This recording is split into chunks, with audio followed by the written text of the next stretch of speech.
accompanied by Secretary of Transportation, Pete Buttigieg.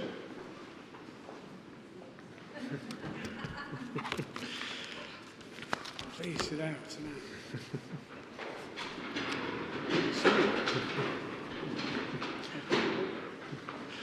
Good afternoon. Welcome to the Council on Supply Chain Resilience, and I want to begin by thanking you, President Biden, for your leadership on these two issues that matter so much to every American: fixing supply chains and lowering everyday costs. As we prepare for the future in this body, it is important to reflect on how much has changed in a short amount of time. When President Biden first took office, the pandemic had led to the most profound and widespread set of disruptions to our transportation systems since 9/11, including enormous strain on our supply chains. We were paying more, we were waiting longer. We had about 100 ships bearing down on those West Coast ports, and some in the media, just about exactly 2 years ago, were saying that Christmas was going to be canceled. Christmas, of course, was not canceled. All through the year, President Biden had been challenging us to stay ahead of this issue and to be prepared to respond. And so, as tough as that season was, we wound up having an all-time record high of goods moving through America's ports, and people received their packages from major shippers with about a 99% on-time rate. That happened, of course, because President Biden brought together players from across different parts of the supply chain to address the biggest disruptions. Under his leadership, we built temporary inland container yards in places like Savannah and Oakland. We partnered with ports like Los Angeles and Long Beach to get containers moving more quickly. And most importantly, of course, supply chain workers stepped up. So thank you to the longshoremen, warehouse workers, rail workers, truck drivers, and everyone else who is a part of that. And now, as economists are assessing some of the reasons why inflation today is down so significantly compared to 1 year ago, many of them are pointing to the work that was done to reduce shipping costs and other supply chain inefficiencies. But there is more to do. Our goal is not to get American supply chains back simply to where they were before the pandemic, when they were fine on a good day, but brittle in the face of disruptions. Our goal is to make our supply chains more durably resilient and to bring more of their elements home to American soil to prevent disruptions and price spikes in the future. And that is why President Biden has created this White House Council on Supply Chain Resilience to institutionalize what we've done well and to focus on what remains to be done. From a transportation perspective, I want to briefly highlight 3 initiatives. First, through the President's infrastructure package, we are making unprecedented investments in America's supply chain infrastructure. We're helping expand capacity and resiliency at places like the Port of Miami, speeding the movement of goods with a new bridge being built at the Port of Los Angeles, adding 1,000 feet of wharf space and new rail cranes to the Port of Houston, and improving safety and goods movement at literally hundreds of ports, highways, and freight rail lines in between. And this is now being coordinated by our new multimodal freight office, also a creation of the bipartisan infrastructure law, so that our investments can have the biggest impact to move goods reliably and keep shipping prices down. Secondly, we consistently heard from private sector partners that to make the most of our physical infrastructure, we were going to need better data infrastructure. For example, an importer reported not being able to tell the fastest way to move goods. A port was losing visibility of goods outside of their gates, and a logistics firm didn't have enough notice to get their chassis to the right location where locomotives were available, all of which added up to wasted time and higher costs. So we launched FLOW, the Freight Logistics Optimization Works Initiative, to give actors across the supply chain unprecedented access to shared data. And today, even though this effort is still new, we can share some great progress. We've grown the number of participants to now include the 5 largest U.S. container ports, 7 of the largest ocean carriers, and some of the largest retailers, including Walmart, Target, Home Depot, and Lowe's. And participants are now beginning to use the data for the first time to inform decision-making that avoids bottlenecks, improves lead time, and better coordinates where trucks and chassis are most needed so that they can move goods more efficiently and, again, keep shipping costs down. And third, we are advancing the President's Trucking Action Plan, building new truck parking, improving working conditions for truck drivers, and opening new pathways for veterans to enter this critically important career. So while there is certainly much more work ahead of us, there is also a great deal of progress to build on. Thank you again, and it is now my great honor to introduce the person who has led this work with discipline, with expertise, and with a constant focus on how we can use the tools of government to help people in everyday life, the President of the United States, Joe Biden.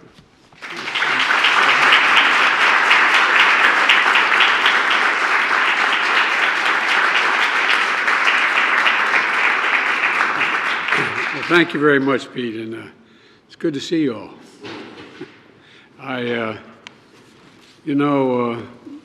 We always talk about the big issues, the big things, but sometimes the big things work or don't work based on whether or not the little things are in place, the mechanics are in place.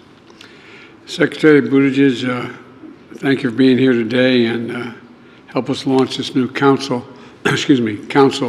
on Supply Chain Resilience. I grew up in a family like many of you where when grocery prices went up, the price of a gallon of gas went up, there was a conversation at the kitchen table. I mean, literally, not figuratively. Those conversations have been going on at kitchen tables all across America for a while now. A conversation about whether we'd have enough left over at the end of the month for my dad to be able to, used to say, have a little bit of breathing room. Well, this past week, as Americans gathered around their own kitchen tables for Thanksgiving dinner, that was our goal, to give them a little more breathing room. And together, we made progress. You know, from turkey to air travel to tank of gas, costs went down. They went down. Now, to people making a lot of money, that doesn't matter a whole lot because the costs are relatively small compared to wealthy incomes. In fact, as a share of earnings this Thanksgiving, dinner was the 4th cheapest ever on record. I want you all to know that. I look at all the press, look at that. The press is particularly excited about that, I can see. But look, all kidding aside, that's not all. On Thanksgiving 2 years ago, 100 container ships were waiting in to dock in the ports. They were lined up, 100 long out into the ocean. This year, there were less than 10, meaning that today, as folks start their holiday shopping, shelves are stocked, meaning that if major appliances like a stove or a fridge broke down over Thanksgiving, you can replace it faster and 9% cheaper than did 2 years ago. These savings matter to so many families, especially at this time of the year. And they're no accident when it comes down to supply chains. Did you ever think we'd be talking this much about supply chains? No, but I'm serious. It's critical. Everybody's beginning to figure it out. The average person knows what we're talking about. We talk about supply chains. But when the supply chains were disrupted, we knew what trouble we had. Before the pandemic, supply chains weren't something most Americans thought about or talked about. But today, after years of delay in parts and products, everyone knows why supply chains are so important. That's why within my first month in office, I signed an executive order bringing supply chains home to get goods moving again. So it started here. We had the basic product here. Less than a year later, I signed the bipartisan infrastructure law to make a generational investment in every part of our supply chain, from our roads to our bridges to our ports to our airports to our internet. Less than a year after that, I signed the Inflation Reduction Act to grow the industries of the future right here at home, including electric vehicles and clean energy. And the CHIPS Act and the CHIPS and Science Act. How in God's name can you lead the world when you don't lead the world in science and development? To make sure we never experience another shortage of semiconductors. You know, America invented these chips. I know my staff is tired of hearing me say this in my cabinet, but these small computer chips the size of a fingertip, they affect nearly everything in our lives, from cell phones to automobiles, refrigerators. If you don't have them, you don't have those things. But over time, we went down from producing 40% of the world's chips to just doing 10%, but not anymore.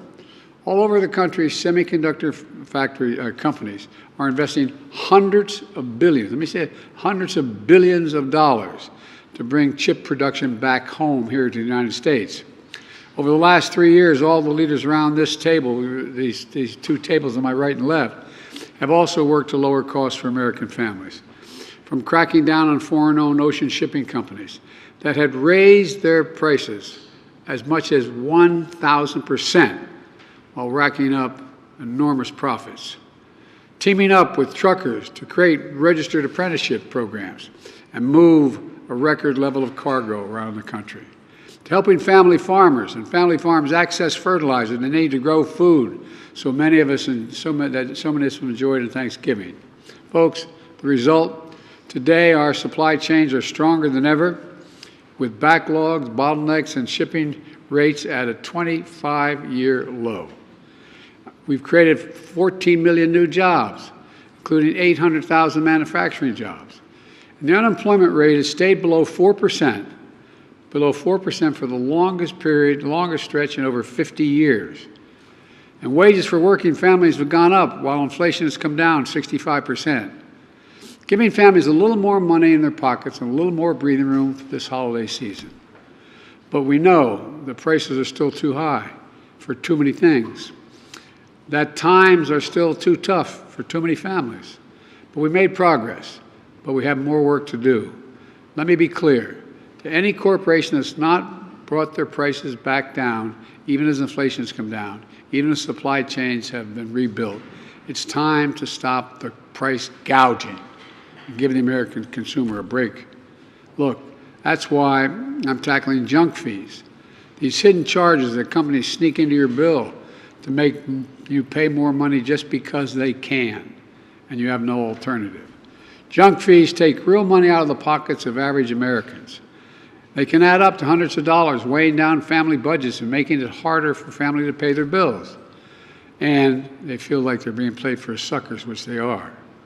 Over the past 2 years, my administration has taken steps to crack down on unfair and deceptive junk fees, from banking, hotels, retail housing, rental housing, cable networks, the internet, concerts, airlines, healthcare. For example, some banks and credit unions were charging as much as $30 for basic services like, want to check my balance, it costs you $30.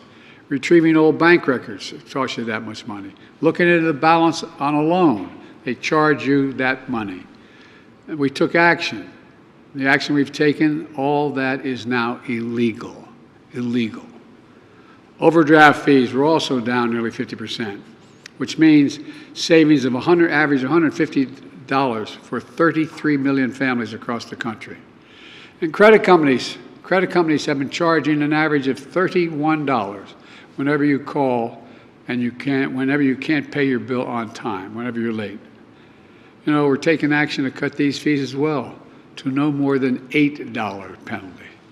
But you know, MAGA Republicans in Congress are pushing back on our efforts to end these junk fees. Folks, these refunds may not matter to the wealthy, but they matter to working folks in homes like the ones a lot of us grew up in. That's what this is all about, the American people. And today we're coming together to ask a simple question. What's next? What can we do? What must we do to keep making progress? To keep our supply chain stable and secure in the long term? To keep preserving that breathing room, a little bit of breathing room for American families for the season to come, no matter what challenge we face. And thanks to the folks assembled here around this table, we're making progress on two key fronts. First, we're doubling down on our work at home, starting right here, right now, with the launch of a new Council on Supply Chain Resilience.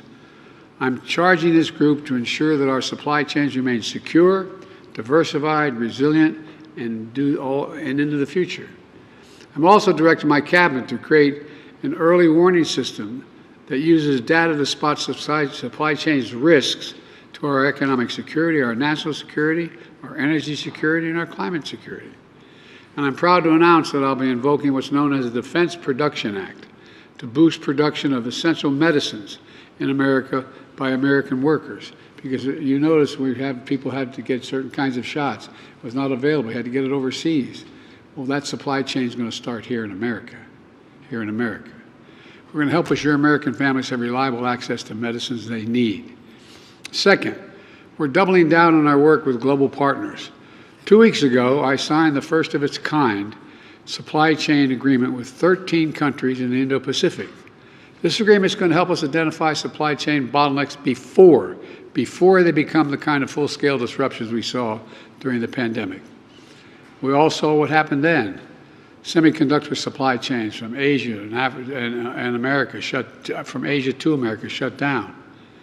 If this agreement had been in place back then, we've been able to avoid that. And auto companies could not have had to lay off so many workers because they couldn't get the computer chips to build the vehicles. On top of this, I also signed the first ever presidential memorandum on worker rights globally, a move that's going to address forced labor, promote worker health, worker wages, worker unions, as we build out our supply chains. Because we know our progress depends on our workers, including union workers. They keep our supply chain secure and our economies moving. So we have to do more and empower them here at home and around the world. Fortunately, we've been able to push back on MAGA Republicans so far, but they haven't given up. They haven't given up. They still want to undo this progress we're making. They're proposing cuts in investments in roads, bridges, the internet, and high-speed internet, the very things that provided anyway, they're just across the board. And the cuts that could result in loss of jobs and infrastructure and in manufacturing. And they want to go back to the bad old days when corporations looked around the world to find the cheapest labor they could find, to send the jobs overseas, and then import the products back to the United States. Now, we're building the products here and exporting products overseas. We're not importing jobs. Folks, we're not importing anything other than what we make. We're making it here and we're sending it overseas rather than going to the cheapest place we can go to have it made. Bottom line, they want to make the whole supply chain more vulnerable. Their plan would offshore jobs, raise costs for seniors by repealing the insulin price reduction, the caps on out-of-pocket drug expenses, and the ability to negotiate lower drug prices that I secured in the Inflation Reduction Act. Their plan would cut Social Security benefits. I thought we had this, they agreed not to do this a couple times, but they're back at it. Benefits, average benefit cut would be 13% for people, by 13%, those would be cut. Their plan would also cut Medicare while providing more tax giveaways to the wealthy and the biggest corporations. And my predecessors, once again, God love him, called for cuts that could rip away health insurance for tens of millions of Americans in Medicaid. They just don't give up. But guess what? We won't let these things happen. Let me close with this. You know, we faced some pretty tough times in recent years. But in America, there's no surrender, there's no giving up, there's no stopping. America never gives up. I've long said, we're the only nation in the world that comes out of every crisis stronger than when we went into it, that crisis. I truly believe that 50 years from now, when historians are taking a look at this, looking back at this moment, when they look back on the work we're doing to build the economy from the bottom up and the middle out, to strengthen American supply chains and manufacturing workers all across the country, they're going to say that this was the beginning when America won the competition of the 21st century. I've never been more optimistic about our nation's future. We just have to remember who we are.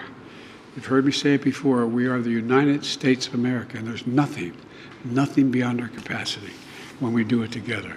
So folks, we've got a lot of work ahead of us. I'm confident we can do it. We've done a lot already. So just keep at it. We're going to lower prices for average Americans all across this country. Thank you, thank you, thank you. See you.